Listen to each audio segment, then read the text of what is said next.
You already know what time it is. We back in this bit. My brother, we've got some amazing news that Game Informer is sharing with us. We got new snippets of gameplay, the first one with Kratos jumping onto a large wooden area fighting the new called Grims as a house sits in the background. Perhaps this could be the home of Derlin. In this second clip, we see Kratos command Atreus to destroy these green/bluish pulsating fence-like structures before he vaults upward onto the next area. In the third snippet, Kratos walks in Svartalfheim as a small chest lays to his right and one of Odin's phantom-like ravens soars above. All around Kratos are extremely large, complex, intricate pieces of mechanisms. It's just breathtaking the amount of things visible. In the 3-panel video, Kratos throws his axe to hit a bell.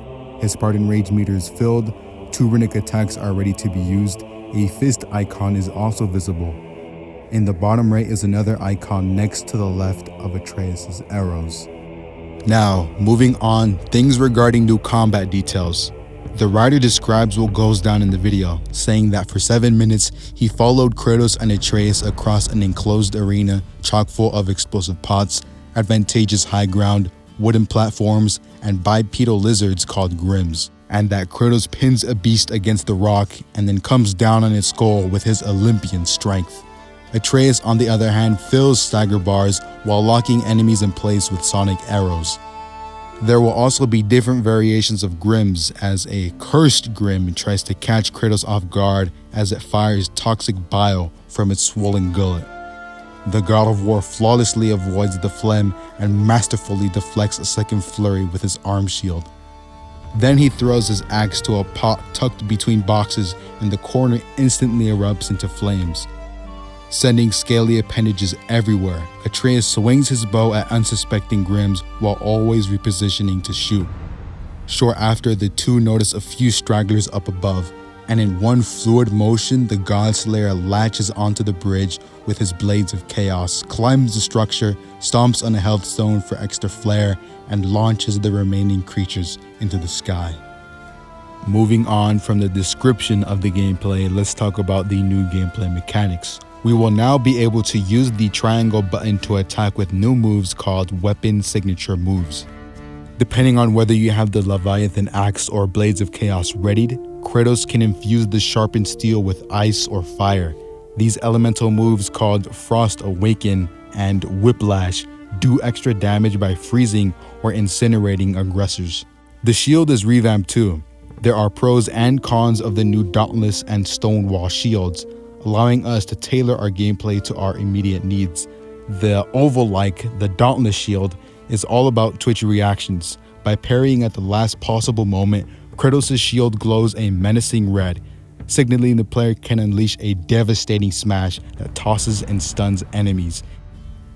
Dissimilarly, the rectangular Stonewall shield is for tank lovers that prefer slower-paced bouts.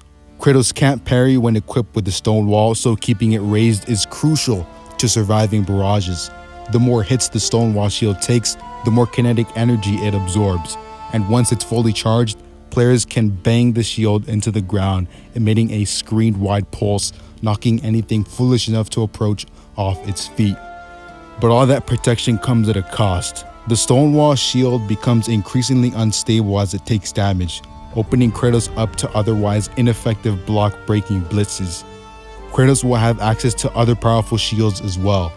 Both combat designers also confirmed that enemy aggression and lethality would be heightened on harder difficulties, but players still need to keep their wits about them regardless of selected settings. Old locations are periodically repopulated with more powerful fauna, and optional territories could be tough without a stronger crew. Lastly, mentioning that fans of Realm Terrors will get a comparable sense of gratification from besting some of Ragnarok's formidable side content.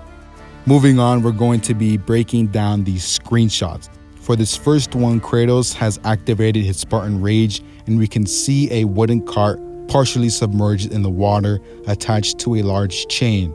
We'll be able to ride to different areas of Svartalfheim. In the second one, we see Kratos standing in front of an upward shooting geyser, which we'll have to wait to jump across. There are also white markings on this building to the left, that Kratos and Atreus will be able to climb before moving on to the next area to the right. These next 5 images are in this enclosed arena. For this first one, we see Kratos brutally start the execution of this wretched Grim. And on the floor of the wood that they stand upon are blue markings, as well as on the fencing in the top right. There is also a UI change in the bottom left. Secondarily, Kratos is about to pummel the ground with his fiery blades of chaos. By Kratos' leather pouch, a yellow indicator flashes. The Grims look up, displaying their health, as well as the status effect of fire building up for the one on the left and affecting the one on the right. These blue markings are present once again above their heads, but there is also a grapple point for Kratos. To the left, we see boxes, a wheelbarrow, an explosive pot. Looking into the river, there is a wooden and metal structure that will either act as a gate or a dam. Beyond that is a house built with wood. The final interest is the icon of Atreus in the bottom right. He has 3 sonic arrows ready to be shot and his ability ready to be used. Next up, we see Kratos vertically driving the kinetically charged up stone wall shield into the ground, sending a Grim flying into the air as one watches not far off, while another has gripped onto a wooden pillar. The gate with spaces in between on the left has more blue markings. With the Leviathan axe equipped, a runic attack is ready to be used in the bottom left. But 4 small gauges surround the axe icon. Perhaps these will be used to perform the weapon signature moves. The 4th screenshot displays a glowing red dauntless shield after performing a parry. An icon on the bottom left shows that the status effect of poison is being built up. Below the hook of the crane are blue markings with a white marking grapple point. On the far right, we see the return of the golden drop chain. In this final gameplay screenshot, Kratos swings the axe as he builds up the frost status effect upon the enemy. To his right, there are more blue markings on wood, and beyond is a bridge with many boxes, sacks, barrels, and other items ahead. The final image to discuss is the cover art of the article. A battle is being fought in the vast, lively Svartalfheim. Kratos and Atreus are fighting a Jarnherjar on a rickety wooden platform. If they were to fall in the water below, a Dreki lays in wait with its mouth open. Off in the far right is a weaponless and frantic Sindri. Meanwhile, Brock wields a hammer and a sword to defend himself and his brother. The Grims and Einherjar seem to be on the same side, or at least have the same goal to kill Kratos and Atreus. There are long bridges with vast mountains filling the far distance. In the air are multiple dragons soaring through the sky as bombardments of fire strike the ground. The most daunting of all is this gigantic, gorgeously, intricately built structure that stands as tall as the mountains that surround it.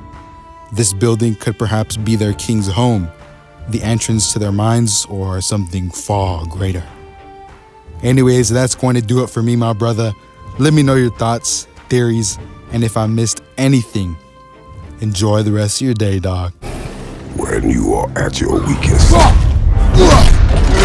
When fear and doubt are a burden too heavy to bear. Remember this. You are not alone.